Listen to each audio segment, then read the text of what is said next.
నమః పురస్థ ధద పృష్ఠత స్థే నమోస్తుతే సర్వత ఏవ సర్వ అనంత వీర్యామిథ విక్రమస్త్వం సర్వం నమప్నోషి తత్నోష్ణి సర్వః. ఎవరైతే ఈ భగవద్గీతలోని శ్లోకాన్ని 50 రోజులలో 1.5 లక్ష జపం చేస్తారో వారికి కలిగే ఫలితం ఏంటంటే అష్టదరిద్రాలు అనుభవిస్తుంటారు కొందరు. అంటే సంతాన పరంగా కానీ, ఇల్లు పరంగా కానీ, వివాహ విషయంలో కానీ, ఐశ్వర్య విషయంలో కానీ, భూ వ్యవహారాల్లో కానీ, అంటే అనేక రకాల కష్టాలు, అంటే వాళ్ళ ఇంట్లో లేని కష్టాలంటూ ఏమీ ఉండవు, అన్ని కష్టాలు ఉంటాయి.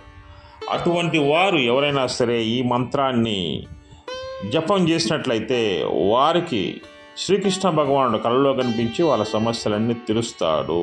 ఆ ఇల్లు బృందావనం అవుతుంది. జై శ్రీకృష్ణ, జై శ్రీకృష్ణ, జై శ్రీకృష్ణ.